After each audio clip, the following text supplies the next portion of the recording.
So we have Miguel Montero, please come to the floor, from University Autónoma de Madrid, and he will talk about string compactification from top to bottom. Please. Okay. Thanks very much. Thanks for the organizers for putting together a wonderful conference, and to all of you for being here. So let's get started with a very topical topic in a strings conference, a review on string compactifications.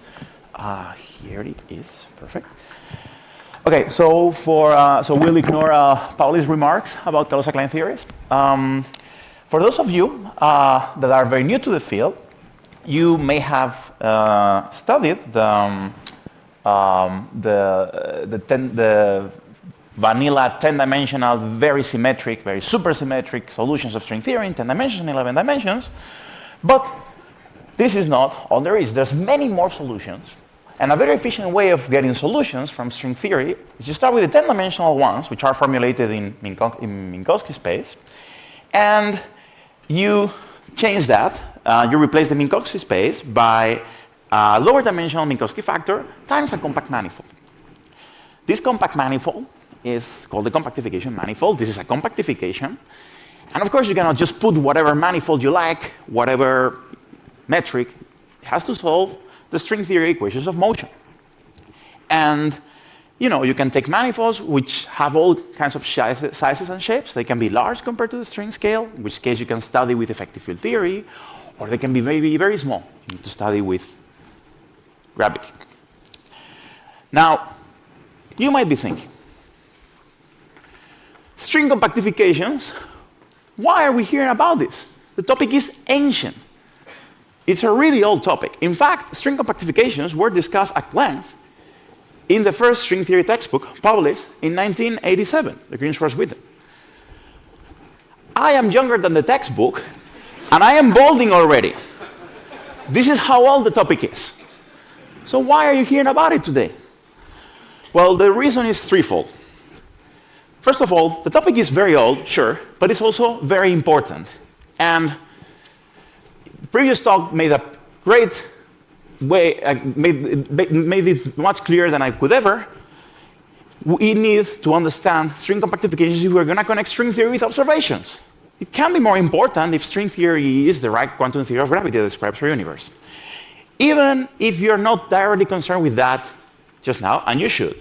But even if you're not, and you just think of string theory as a very cool theory lab where you get examples for your studies of black hole evaporation or whatever other formal topics, you also need to understand your laboratory. You need to know what can happen and what cannot happen. And so this is why people never stop working on it. Sometimes you have complicated problems, so you have important problems, but you can solve them right away. But this problem, you cannot. It's also a hard problem, okay? Because the landscape of string solutions is vast. There's many manifolds you can take. There's many fluxes. There's many things you can do.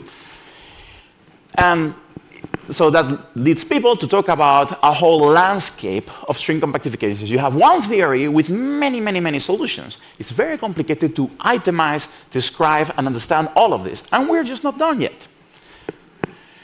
And last but not least, you're hearing about this today because there has been a lot of recent progress on the topic of string compactifications over the past 5-6 years. And this progress has occurred by combining top-down string constructions, by taking string theories that in 10 dimensions and compactifying in new manifolds, combined with bottom-up consistency conditions, things that we believe should be true in any quantum theory of gravity, swampline constraints. Things like there should not be any global symmetry in a quantum theory of gravity. There should be causality. There should be a full spectrum of charged particles. And these things, they have also acted as guiding principles. And by combining these two things, we have had a lot of recent progress. For instance, something I will be telling you about in this talk, we have discovered new branes in the 10-dimensional string theories. We have also discovered new vacua. And in just a few cases, admittedly still very few and still very supersymmetric, we have achieved what we call string universality. There's a precise match between top-down string constructions and bottom-up swampline constraints. So if you can draw here the space of all effective field theories, there's many of them that we believe are inconsistent, And some of them, the blue ones, they come from string theory. And in the plot of the picture, we have not realized string universality because there's a gap between what we know is inconsistent and what we know we can get from string theory. So we don't know if the theories in the gap are good or not. And this is the case for most dimensions and most number of supersymmetries, where string theory universality has not been achieved. But in a few cases, we have actually closed this gap. And now we understand that every low energy effective field theory that is consistent just from bottom up is exactly what comes from the top down. So when you achieve string universality, to put it in a famous catchphrase, you can really say that string theory is the only game in town. Or more precisely, that any other game that there might be looks at low energies exactly like string theory. So that's what we'll do. We'll review all of this progress, and we'll arrange the tour by number of supercharges. So we'll start with 32 supercharges. It's the most that there can be while just having one massless gravity on the spectrum. Go to 16. After this 8, can you guess what comes after? Indeed, 4 supercharges. And then actually we're going to spend some time in a very interesting case where there's been a lot of recent progress, 0 supercharges. No supersymmetric stream vacuum, very interesting stuff. And for each case, we'll start with the highest dimension where that SUSY makes sense, and we'll keep going down. OK, 32 supercharges. Well, you might think, oh, here the question of string universality is boring, because with this much supersymmetry, there's just one multiplet you can write down. It's the gravity multiplet, contains the graviton and a bunch of other massless fields. And in fact, there's so much SUSY that interactions are also fixed for you. Low energy supergravity is fixed by consistency. And in fact, we have known since long ago what are the consistent supergravities in 11 and 10 dimensions. There are the 5 string theories and M theory. So you might say, well, this is boring. That's all there is. I mean, SUSY just gets you string universality if you ask the question about supersymmetric theories. And in 10 dimensions, that's just the theoretical compactification of this. So this is the situation for flat space theories in the dimensions, but things are more interesting if you talk about gauge supergravities. One thing that you can do with a supergravity with a Minkowski vacuum is you can take a subgroup of the R symmetry, you can gauge it, you get new supergravities. They typically have ADS vacua or running solutions, and this enlarges your landscape, and then you can start asking interesting questions. For instance, if you ask about gauge supergravities, there are certainly some examples which are realized in the string landscape. So this Romance mass, this is not exactly kind of gauge supergravity, but certainly has a running solution. If you go to lower dimensions, for instance, maximal 5D supergravity can be realized as the lower energy limit as a consistent truncation of type 2b on ADS5 crosses 5. One thing that you can ask about these supergravities, since everything is determined at the massless level, you can ask about massive states. For instance, in this case, in ADS5 crosses 5, you could ask, maybe it makes sense to have the ADS5 without the S5? Maybe are the massive states necessary? This is a question that has been addressed recently in the literature. And so, for instance, from this paper on bootstrap studies, seems to be completely fine. We argued that it's in conflict with no global symmetries conjecture. And then in this recent paper by Eric Permuter, he showed explicitly that there has to be some extra states in these theories, which are not just black holes. So that's stuff that you can learn about the massive level already. But I was telling you about stuff that is in the string theory landscape versus stuff that is not. And indeed, there are some gauge supergravities that, as of today, we don't have a fully satisfactory string embedding, even in 10 dimensions. How many of you did know that on 10 dimensions type 2a, on top of the Romance mass that we know how to get in string theory, there's another massive deformation you can get? Okay? This deformation defines a supergravity with 32 supercharges, and in simple constructions of it, it seems to have an R gauge group. That might put it in the swampland. But it's an open question. We don't know yet. If this is an ambitious student, this is a good question to think about, I think. And we recently also, there's many of the stuff that we don't know how to embed in string theory. For instance, there's an exotic 6-dimensional supergravity that we argued recently might be in the swampland. It seems to have a global symmetry. But there's interesting questions to ask here already. If you're more interested on stuff related to theories with razor supercharges, please have a look at Luis Zapata's and Camilo de las Heras posters. Another pretty cool thing that people have done with razor supercharges is, well, fine, again, you cannot ask about the massless states. You can ask about massive states or higher derivative terms. For instance, there's a Riemann to the fourth term. And in this paper, they were able to bound the size of this coefficient just from causality, unitarity, from bootstrap techniques, from purely bottom-up techniques. And the range that they get almost coincides with what you can get in string theory. Okay? So this is universality even at the level of massive states. I won't tell you more about this because you will hear about it from one of the experts. Okay, so that's all I had to say about 32 supercharges. That's, there's still stuff to say, but it's sure not the most exciting arena. Let's go to 16 supercharges now. 16 supercharges is very nice. First of all, in dimensions 7, 8, 9, and 10 is the minimal amount of supersymmetry you can have. You have this or you have no SUSY. And it still is very much constrained, but has enough room to ask interesting questions. Life is still pretty simple. Remember how with 32 supercharges there was just one multiplet, gravity multiplet? Well, now we have two multiplets, gravity multiplet, and we can now have vector multiplet, which contains vectors and a number of scalars, which depends on how many dimensions. But still, the low energy Lagrangian is completely fixed for you by supersymmetry. Okay? So you don't need to worry about the Lagrangian. The only thing you need to say is how many vector multiplets you put. For instance, in 10 dimensions, in 10 dimensions, there's no scalars, and there's actually very strong constraints coming from anomalies. And if you go to the Green-Schwarz-Witten textbook, you can see that there's actually 4 solutions to anomaly cancellation conditions in 10 dimensions.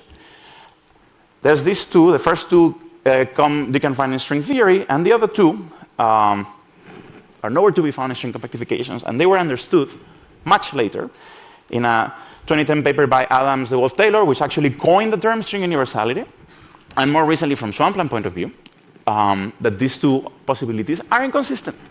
Okay, so yay, we have achieved string universality in 10 dimensions, and you can see how this was somehow a non-trivial question. So, fine. What about less than 10 dimensions? This is where things get interesting. Because now we have scalars in the vector multiplet. Remember, I told you you had 10 minus these scalars in the vector multiplet. And this is so supersymmetric. These scalars, they live on a moduli space. They can get a VEV. Okay? So there's a moduli space of vacua. There's a manifold parameterized space, the vacuum expectation values of these scalars, and the values of masses and couplings, etc., depend on where you're in this manifold. And the scalars, they're in the vector multiplet. That means they're in the adjoint. That means when they get a VEV, they break the gauge group by Higgsing to what is called a Cartan subgroup, which is a abelian group. So in a generic point on this complicated moduli space, the gauge group is abelian. It's U1 to the whatever. And the only interesting thing that can happen is at some special loci in moduli space, for instance, if you move here, you tune your best so they go from here to here, then symmetry enhancement can occur. The gauge group can become non-abelian, but only at particular loci in moduli space. So there's a very well-defined question to ask here. What is the question that we want to ask? We want to understand which supergravities like this with 16 supercharges are in the landscape versus in the swampland. And that means we need to understand which values for the number of vector multiplets, how many vector multiplets, which is called the rank of the gauge theory, the rank of the theory, are there, which possible values can exist, and what is the list of possible non-abelian enhancement as special points in moduli space. That specifies the supergravity. So let me tell you the story about the rank. Let's see what we know about the rank, the number of vector multiplets. And let's do it in a simple case, just to set things up. Let's do it in 9 dimensions. What can we get from M theory? Well, from M theory, as far as the rank is concerned, you can get everything by just compactifying on a two-dimensional manifold from 11 to 9 dimensions. And you can compactify on a cylinder. If you compactify on a cylinder, that is a theory, let's say the periodic string theory has rank 17. You can also compactify on Klein bottle, sorry, a Mobius strip, and that gives you rank 9. There's 9 vector multiples in this one. And you can compactify finally on Klein bottle, and you get rank 1. So you see, you might have thought, maybe I can get rank 5. Well, you don't know how to do that from string theory. Sorry. We don't know of any construction to get rank 5 for these theories. So let us now see how we can recover this from bottom-up perspective, from just swampline conditions. So there's this paper which uses the distance conjecture to argue that there's an upper bound of the rank of 26 minus d. And in the second paper, we argued that unless the rank is 1 modulo 8, there is a global symmetry in the theory. An exact global symmetry you cannot break because of some anomaly. And so if you combine these two conditions, you get that the only solutions in 9 dimensions are precisely the ones that you get from string theory. So we do have universality on the rank of string theories in 9 dimensions. From bottom-up principles, we recover everything that can be at top-down. What about less than 9 dimensions? Well, it's the same situation in 8 dimensions. We also have rank universality there. In 7 dimensions, there's a list of values of the rank that we can get. And the only thing we can get from swampland considerations is that the rank is odd. So we have not achieved rank universality yet in 7 dimensions. In 6 dimensions, there's nothing general from swampland point of view. There are some new examples of theories with 16 supercharges coming from asymmetric orbifolds. And they all have the property that the rank is even. So maybe the rank is even. And there's a very interesting thing going on right now, which is this paper by Feynman and Parra de Freitas, where they come up with something they do from bottom up. They come up with some rule, which they call the rank reduction map. Rank reduction map is a machine. You give it one component of the string moduli space, like say rank 17, and it spits out another one, say rank 9. And when they do it in more than 7 dimensions, they get everything there is, and they get it right.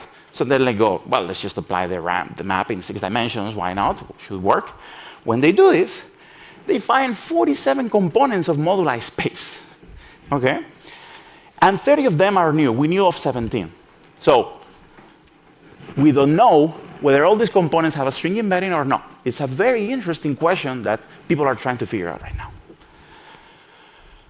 To present the same information in a bit of a more visual way, here's how our knowledge of the rank looked like around 2019, before all of these developments. You can see that there's some, in 9 and 8 dimensions, there's some squares which are in red. That's because there was a gravitational anomaly that people knew from a long time ago.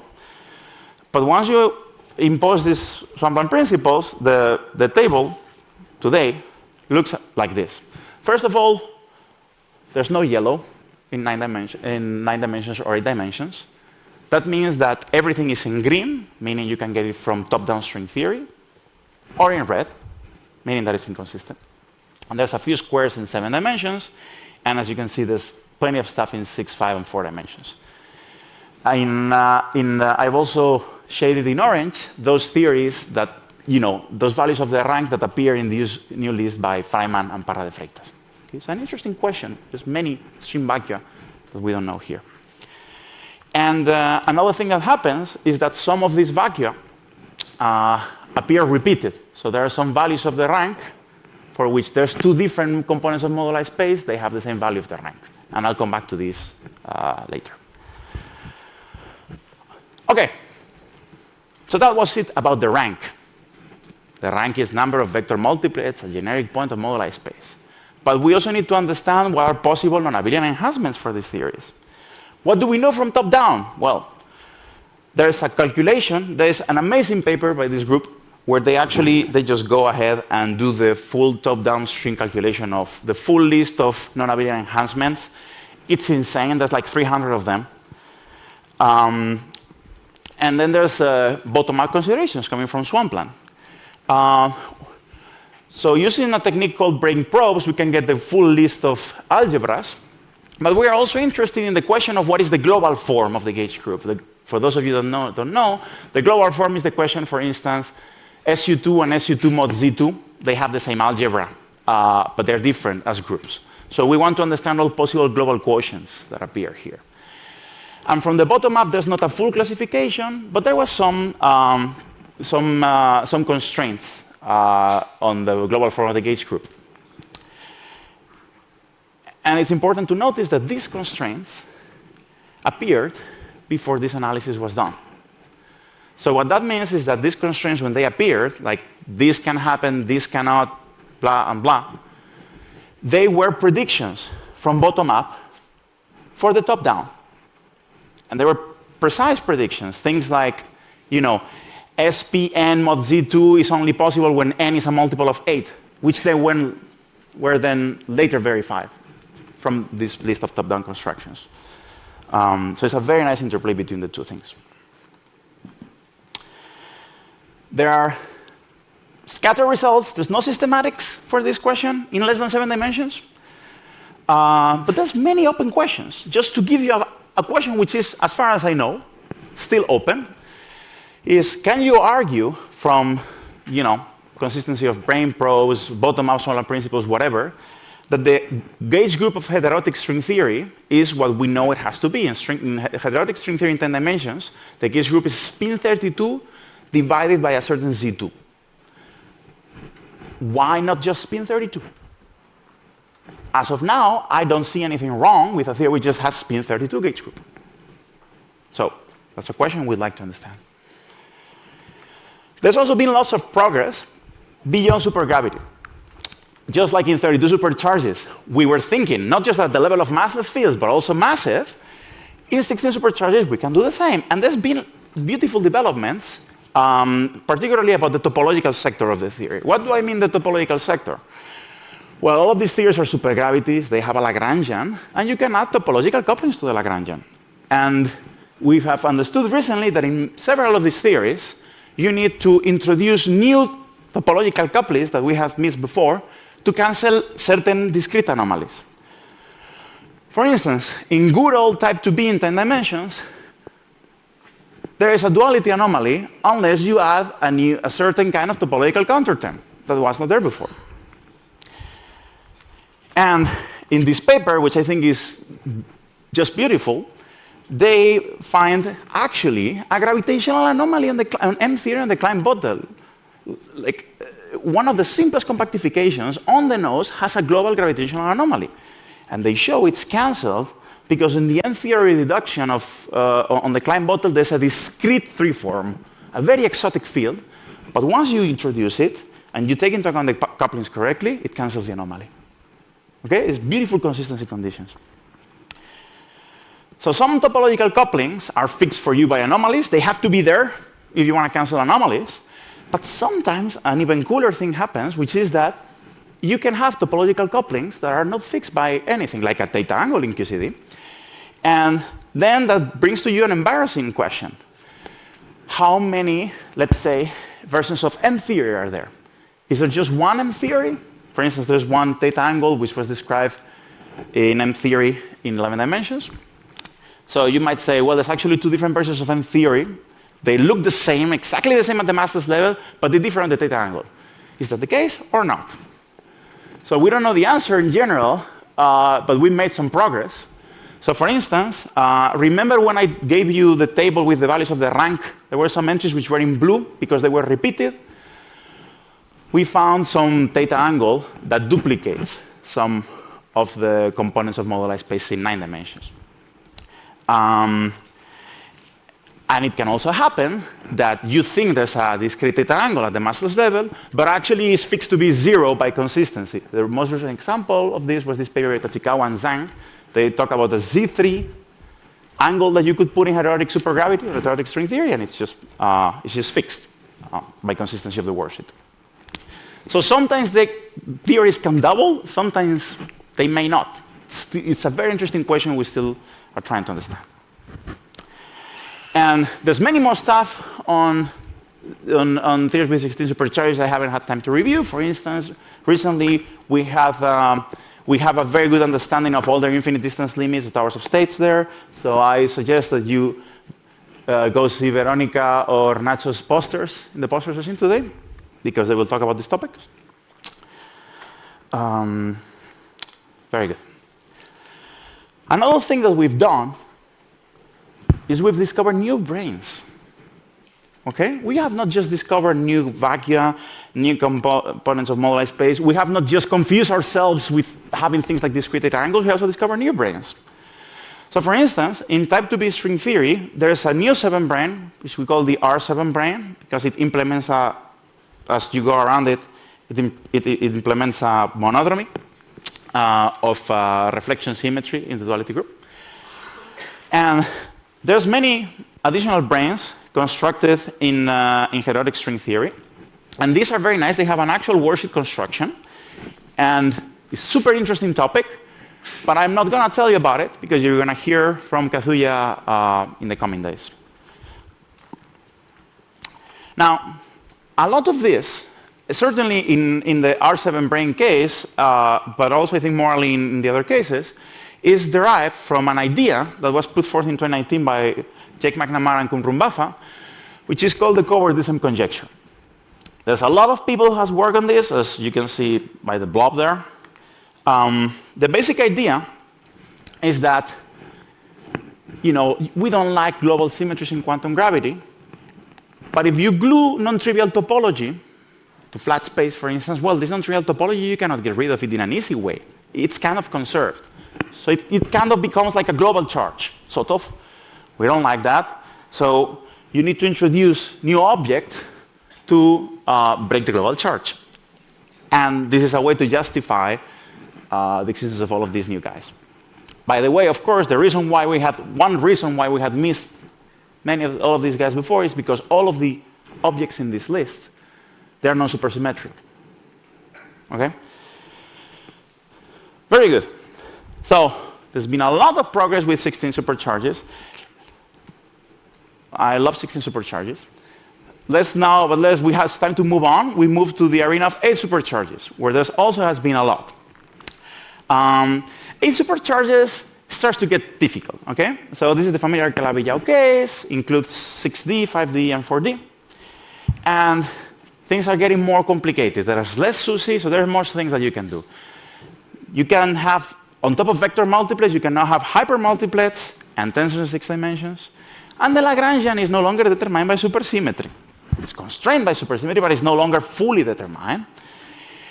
And what this means is that in this case, the bottom-up approach is not yet strong enough to fully match top-down constructions. So we don't have string universality yet. But there's still much to be said. Let me start with 6D1,0 case. So this is 6-dimensional chiral theories. So in this case, this is a case that people like a lot, because on one hand, the massless theory is very much constrained by gravitational engaged anomalies. So you cannot just write down whatever Lagrangian. You just write down a random Lagrangian. It's going to be wrong. You need to make sure the anomalies cancel. And it's also nice from the point of view of swampland, because you can constrain it significantly by a technique, we call this the technique of brain probes. The idea is that because there's no global symmetries, there has to be charged objects under every representation of every field in supergravity. And that typically means that there's extended objects like strings or membranes.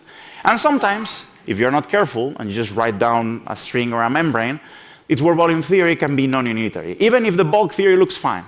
And so that's one way of putting theories in the swampland, which has been explored tremendously. And so the situation that you have, combining all these things, is you have on one hand these bottom-up models. Bottom-up models, I mean someone comes and writes a supergravity Lagrangian, which is anomaly-free, and says, it's fine. And so these models are constantly being checked against swampland constraints. And all of this conversation is informed by the fact that some models have an actual string theory construction from top-down constructions. So just to tell you a little bit of what has been done recently on this topic, for instance, long time ago, people put forth theories which had, you can have infinite families. You have a one-parameter family, and in each case of this family, you have fields in bigger and bigger and bigger representations of the gauge group. So there's many, many degrees of freedom. This was argued to be in the swampland because of consistency of brane probes. And then people were, there's this paper by Raghuram and Taylor. They say, well, OK, fine, you know what? I'm not going to put now infinitely many massless modes. I'm going to put just one, but it's going to have a huge charge. And the charge, in my bottom-up family is infinite, but from top-down models, I can get 600, which is a large value. Okay? So we don't know what's the status of these ones as of yet.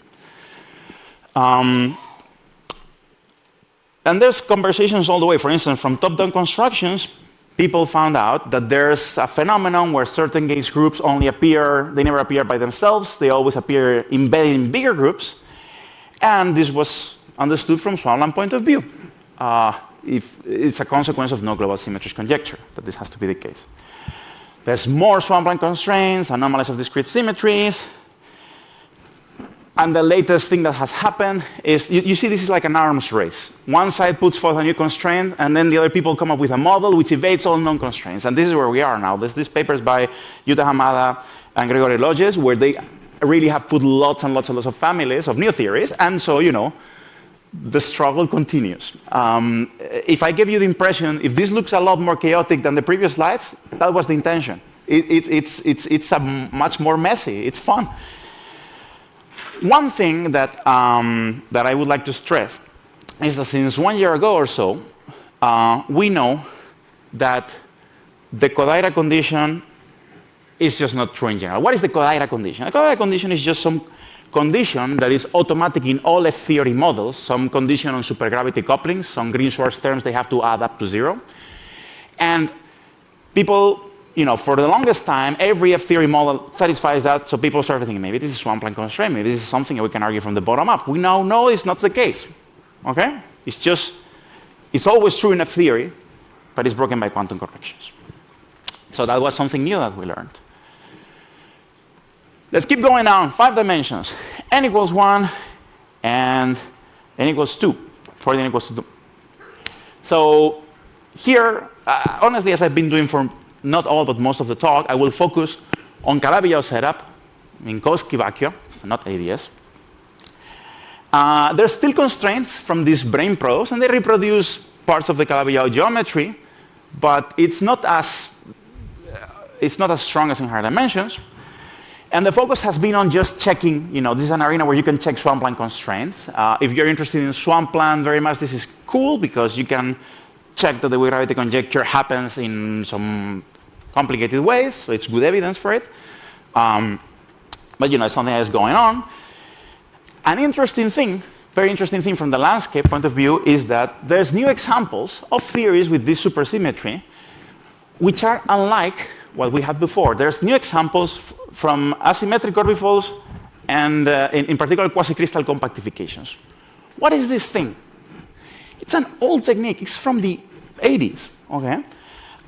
What you do is you take some worship model with a lot of supersymmetry, like the torus, and then you quotient by some symmetry group, which maybe is not just like an isometry or something. This you could do in supergravity. So it involves maybe stringy geometry, stringy symmetries like T-duality and the like. And this way you construct new models which are very alien. Like the models that violate Kodaira condition are of this kind. So there's been a revival of this, like starting last year, and I think it's a very interesting direction.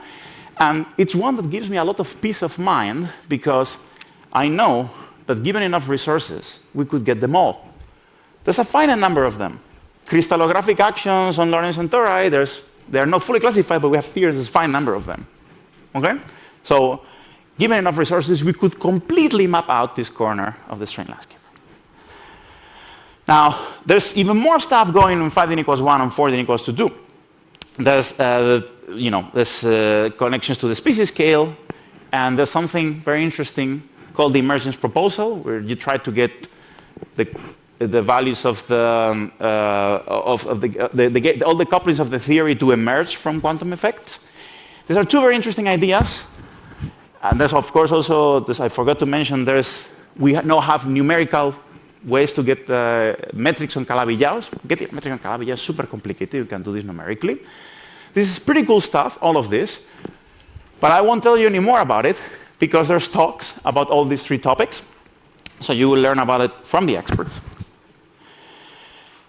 What I would like to point out, what I would like to end the discussion on on 8 supercharges, is that in spite of all this progress, there's basic questions we don't understand. For instance, in 16 supercharges, we counted how many components of moduli space were there in 9 dimensions. There's 3. Actually, taking into account the state angles and stuff, there's 5, but it's a finite number and a small number. With 8 supercharges, we do not even know if the number of Calabi-Yau threefolds, which each of them will give you a different 5d n equals 1 model, is finite. This is a question that has been open for ages. We don't know what the answer is. We know a bit more in the case where the threefold has elliptic structure, which means it's good for a theory, but we just don't know the answer to this. We don't know even the basic question of how many vacua are there. We don't even know if there's a finite number of them.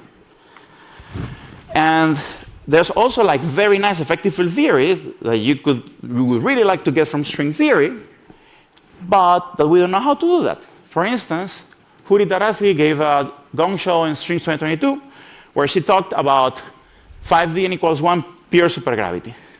This is like a baby version of M theory. So in M theory, you just have metric, freeform, gravitino. And in this theory, you would only have in 5 dimensions metric, vector, gravitino. A simple theory, no moduli. How to get from string theory? We don't know. Can we rule it out from swampland? We've tried. We can't yet. So it's an interesting open question. Okay, let's keep going. Less and less supercharges.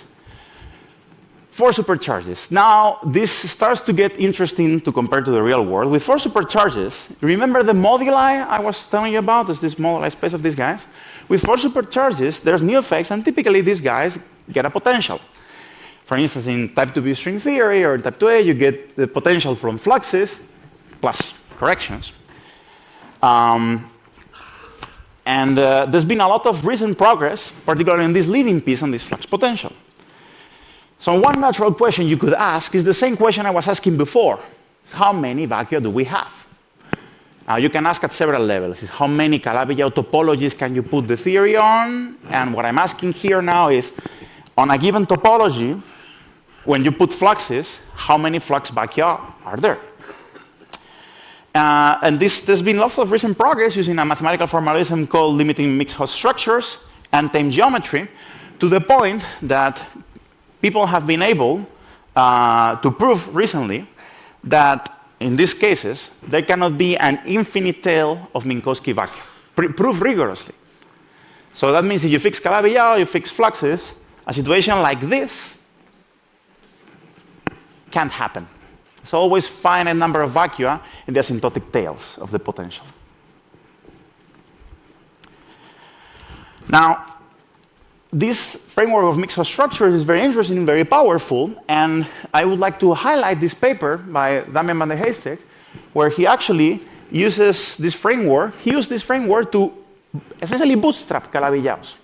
So for each Calabi-Yau, there's a moduli space, and there's special points at infinite distance, and by gluing them together according to the rules of this framework, he found 14 solutions corresponding to the case where there's 3 punctures. Okay? He actually discovered a new example.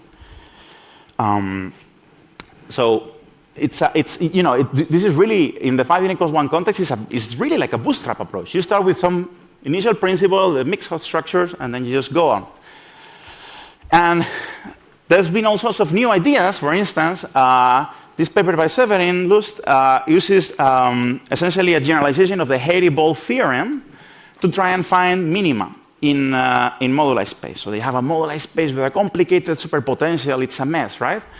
However, you can compute the winding number of the potential at infinity, and then from topological arguments, you know that somewhere in between, there has to be a minimum. On the question of counting how many vacua are there, there's been a lot of discussion on something called the tadpole conjecture. The tadpole conjecture essentially tells you that to stabilize moduli, you always need to put this flux potential, but there's often topological constraints on the potential. They're called tadpoles. There's some charge that has to add up to 0 in an internal space, and these two things are in tension. And the tadpole conjecture posits that you can never have enough fluxes to stabilize all possible values of the moduli. Now, this seems to be true in some examples. In particular models, it's not the case, but it's an interesting question that people are working on right now. The other question that is always appearing in the context of 14 equals 1, it's a bit orthogonal to the ones I've discussed so far, is the question of scale separation. What is scale separation? Well, when you get the ADS vacuum in string theory, the simple ones, like ADS 5 x S5, they have the size of the ADS comparable to the size of the internal manifold. And there's ongoing efforts in the literature to find an example where the scale of the ADS is much larger than the size of the extra dimensions. The extra dimensions are tiny in ADS units. This is an example which would be called scale separated. Now, there is one proposal for this in the literature, but it's bottom up. It's a solution of some supergravity. We don't know fully yet if it's fully controlled from the top-down point of view. I will say there's been a lot of analysis in the last few years, and so far, everything seems to be good, including upcoming work with Irene that we'll publish soon, I hope. It's on me, it's not on her. And even on top of that, there's a new proposed people. If understanding this one particular vacuum was not hard enough already, there's now even more proposed solutions. So you need to understand all of those, and you should have a look at George Stringa's poster talking about the solutions. There's many more things, many interesting things in 14 equals 1 theories. So for instance, there's been progress on a particular class of scale-separated vacua that could be helpful to uplift, to get you the sitter from KKLT-like constructions. And I won't tell you about it because you'll hear about it in Jacob's talk. And a new idea of trying to use string field theory techniques for computing superpotential. That's exciting, because that's not such an easy thing to do beyond the supergravity level. String field theory could really help us with that, what you hear in Minjae's talk. Okay. So it's very interesting before supercharges, but now we get to what to me is the most exciting case. 0 supercharges. No supersymmetry. Just get rid of it. Okay? We were hearing before that the other strings at CERN was in 2008. I'm sure that 0 supercharges was not such a popular topic then, but it is now. There's been a lot of progress, and your intuition that things that are insane that are easily done, things that are very difficult to do with supersymmetry might be easier without SUSY is correct. For instance, I was just now talking about scale separation, how difficult it is, how much we are suffering in getting a model which is scale separated. Well, here it is. This model, constructed by De Luca, De Ponte, Mondino, and Tomasiello, has a compactification to ADS4, where the T7 has some spin structure that breaks supersymmetry. And you can compute the size of the T7, and it's tiny. It is a scale-separated solution. So there you go, scale-separated solution. Of course, because it's non-supersymmetric, we expect there's non-perturbative instabilities. There's a bubble of nothing or something like that. And what that means is that we are not going to have a holographic dual, which is part of the fun, and that's why we're doing these things in 14 equals 1. But still, the vanilla question is right there in this answer. And also, by breaking supersymmetry from the get-go, you can get very exciting, remarkably simple de Sitter scenarios, like this one from De Luca, Torrova, and Silverstein. It's really a very simple idea. One of the most SUSY vacua in string theory is ADS4 cross S7 in M theory. Well, replace the S7 by a hyperbolic 7 manifold, which breaks all the SUSY, stabilizes all the moduli other than the volume, put some flux, and then there's a contribution, this C term here, which comes from quantum effects, Casimir energies. And this has the right 3-term structure to get you at the sitter. It evades the Maldassena-Núñez no-go theorem. It can work. Now, in this paper, there was not an explicit, fully controlled example. You know, it's a hard problem. It's like finding the metric on these guys is insane and so on and so forth. But there's as of yet not a concrete example of this with numbers. But still, I really think it shows the power of just forgetting about supersymmetry, leaving Calabi-Yau. Might be way easier to get something like the sitter. And in fact, together with Bruno at Madrid, we are looking at examples like this, where instead of hyperbolic, we choose some other kind of manifold, which is nice. There's also been a lot of progress from worldsheet perspective. What we're discussing just now was supergravity perspective, effective field theory. There's also been progress from worldsheet point of view. For instance, long ago, there was a construction for a non-supersymmetric tachyon-free string, the SO16-SO16 string. Super interesting, has no tachyons, but breaks SUSY already in 10 dimensions. Now, we have learned a lot about it recently. For instance, nobody had checked that there were no global gauge anomalies. We did. You will hear about it in Matilda's Gonshaw talk. We didn't know too much about this moduli space. Now we do, thanks to this paper. People have even constructed ADS solutions, which are, of course, non-SUSY from the get-go, where you have weird stabilization mechanisms because of the one-loop dilaton potential that you get from the 10-dimensional string theory.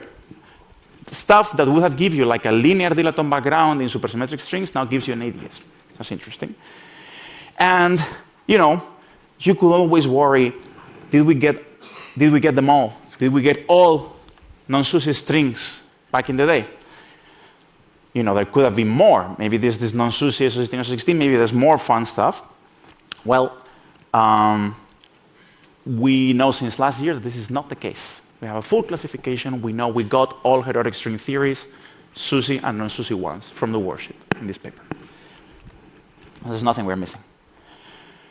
So, and this was actually extended to the 9-dimensional case in this paper by Hector.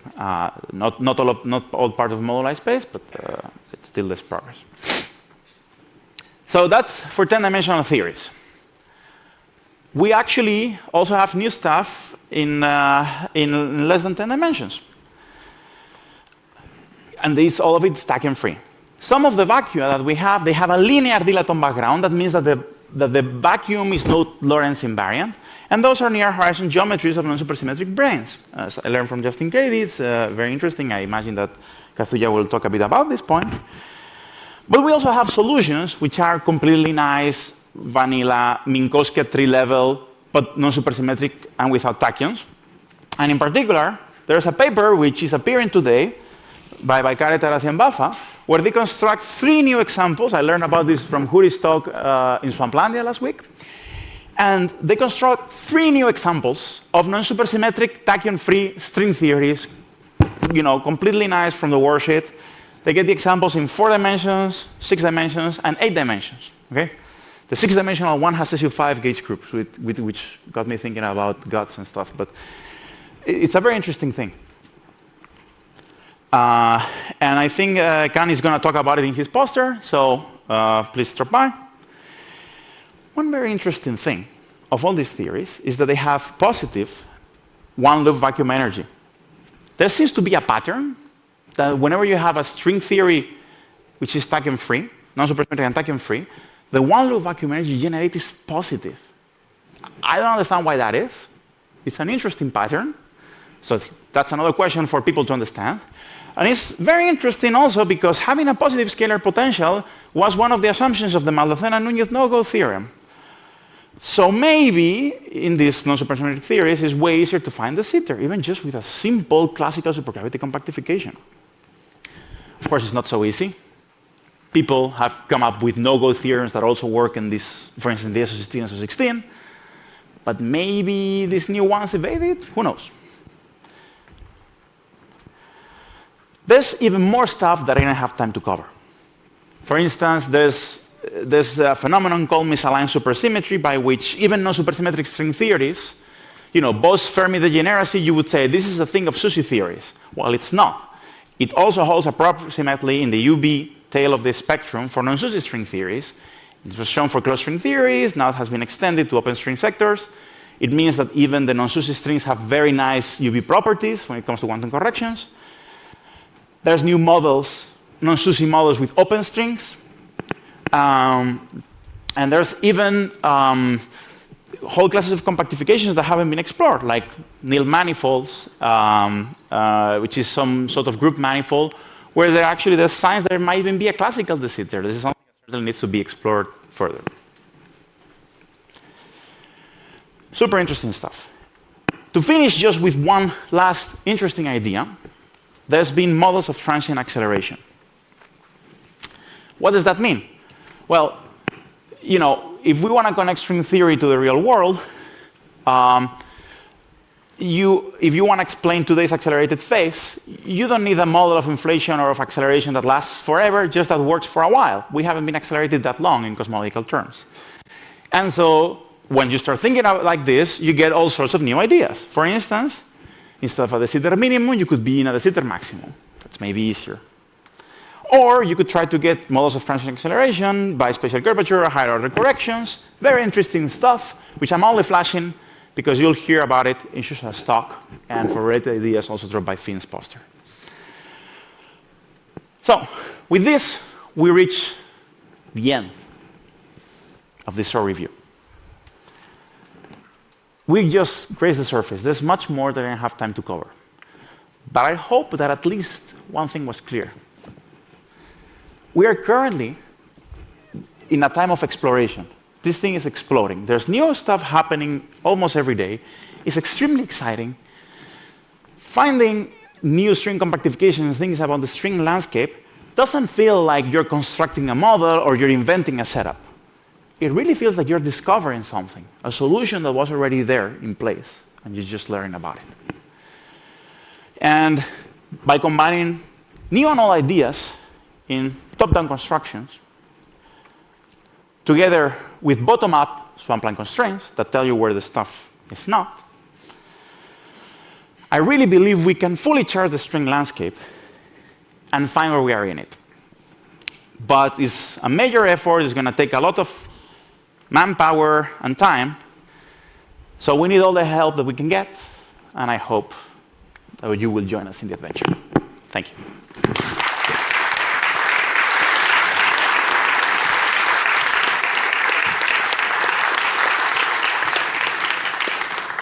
Thank you, Miguel, for this fantastic talk. It made me feel a little bit old, but also motivated, all of you, to continue in this quest.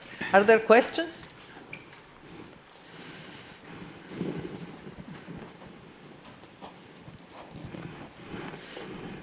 Please. In your examples with no supersymmetry, what happened to the cosmological constant problem? For instance, these flat space string theories you talked about, do they remain flat space after you? Very good. No, they don't. So what happens is that, first of all, the three-level cosmological constant in string perturbation theory is always 0, which is very nice. But it's typically generated at one loop. In most examples, in all examples I know except for one, is generated at one loop. So what that means is that there's actually a dilaton potential. There's still the dilaton, so this V of phi is, e to the phi, essentially. So that gives you a cosmologically running solution. Okay? Now, that running, it's too steep to accommodate for accelerated expansion. This is why you saw me doing this funkier stuff. But yeah, there's basically the flat space is no longer a solution at the quantum level. It becomes a running solution with a cosmology. So is there any known solution with no supersymmetry that is flat, whose curvature scale is large, length scale is large compared to so because the potential is generated by quantum effect, the scale at which these solutions that I'm describing, these cosmological solutions, are well controlled within the effective field theory. Okay, you can go to a point where the dilaton is very, very small. Okay, so the Planck scale is really up in the UV, and so you have solutions which are well controlled. In other examples, for instance, like these examples with Casimir energies, it's also generated by one loop, so they are understood even in supergravity. You don't even need to understand string theory to fully control the solutions. But very weakly coupled. Weakly coupled stuff. Yeah. You need to do weak couple, exactly, to understand this. Of course, yes. More questions?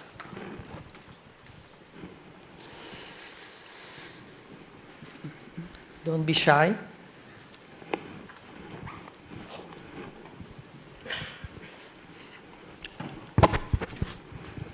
Wasn't it too fast to dismiss the possibility of a holographic duo just because there's instability in ADS? Maybe there's complex CFT. Well, okay, so suppose that you actually find instability, you find a bubble or whatever, okay? Suppose there's such as an instability. What that means is that there are states in the ADS which have arbitrarily negative energy, okay? You can construct a bubble which is of shell is very, very large, has negative ADM mass, okay?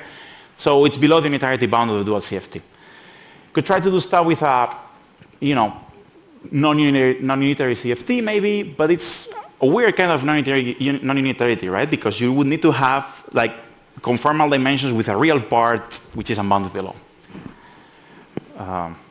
That's the one way I could think of maybe going down this road, but I actually don't know of an example like this.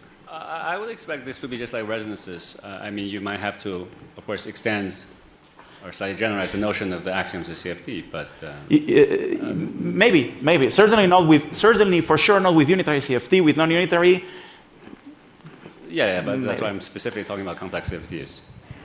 Well, what happens? Perhaps another perspective is when you try to, you can get all of these powers of nothing and stuff.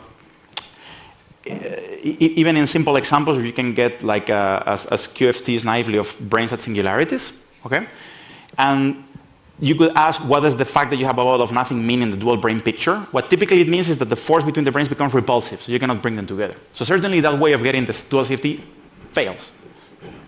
There might be some other esoteric way that could be.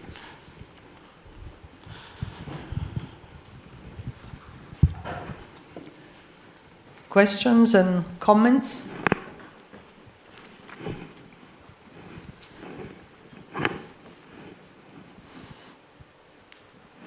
Anything on Zoom? Well, so I think we can thank Miguel for this fantastic talk. Thanks very much. Thank you.